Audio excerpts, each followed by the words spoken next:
Hello and welcome to today's reading. Today we are using Hesiod and Theognis, a Penguin classic. We are on page 92, and as always, all of the books or decks that are used in my readings are linked in the description box, so if you want to check out any of the materials we use today, you can go down there and see that. On the importance of eugenics.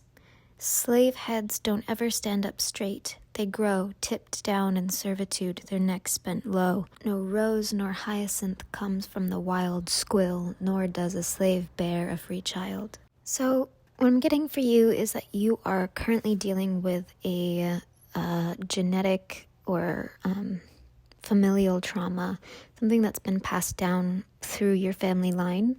If you were adopted, then you opted into the very interesting scenario of having your genetic trauma as well as your familial trauma, the family that you were adopted by. So you've got kind of a combo going on. It looks like you are trying to figure out how to get through this.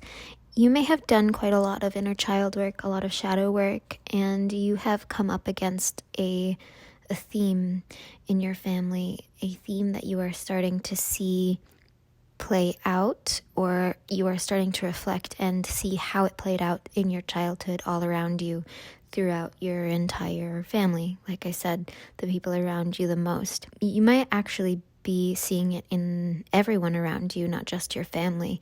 So this is a huge realization point. This is a big layer of your expansion.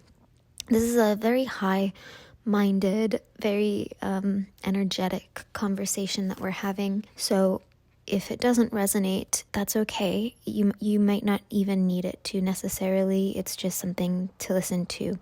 So what I'm seeing is that there's some pattern that you have seen in your family, like there's a theme of deflection, or a theme of escapism, or a theme of victimhood.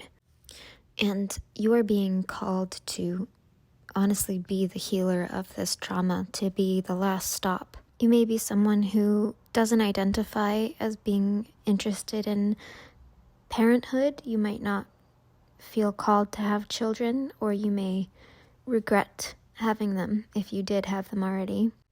That message wasn't for everyone in this group. That was for a few. I'm seeing 4.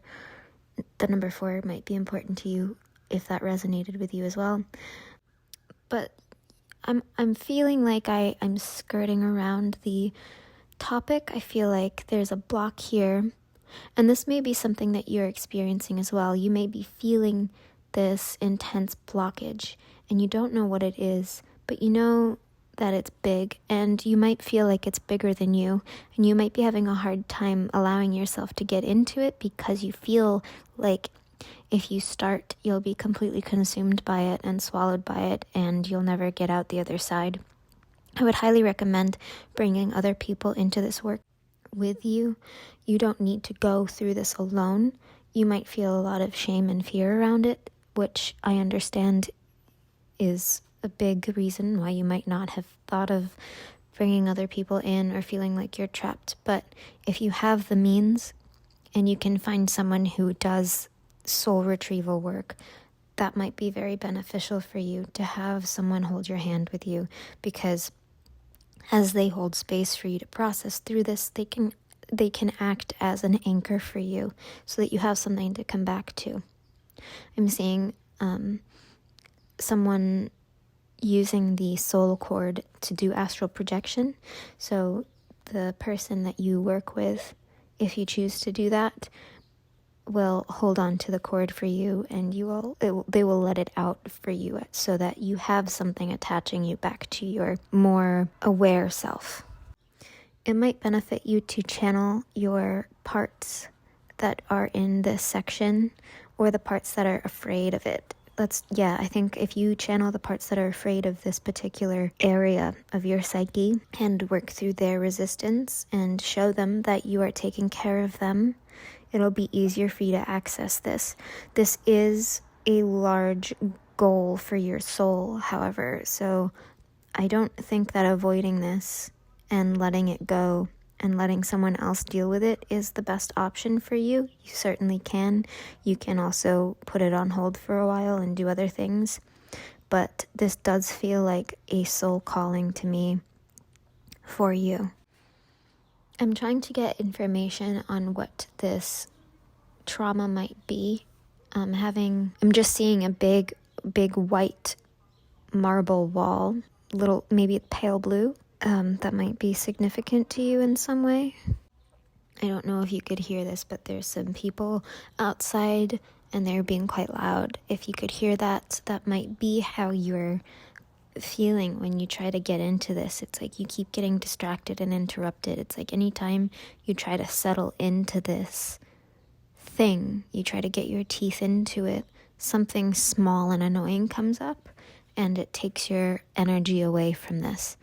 And that is actually you really, that the part of you that's afraid, the one that I was saying you should channel, it's throwing those distractions in your path because it doesn't want you to get in there for whatever reason. It's afraid of that. So you need to, I really think that you should start by channeling that part or parts that are afraid of this and try to work through its resistance and show it that you have its best interests at heart while you go through this at the same time.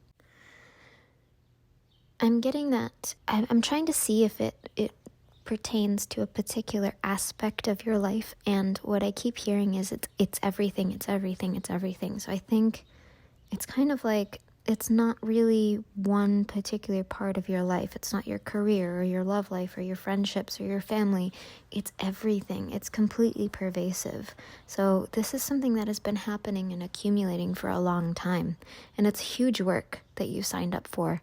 And it's completely rational and understandable that you'd be overwhelmed by it. And I really do think that if you look for a practitioner of some kind, you'll find someone who specializes specifically in this type of issue. That's a key, yeah. Look for someone who specializes in whatever it is you think this is.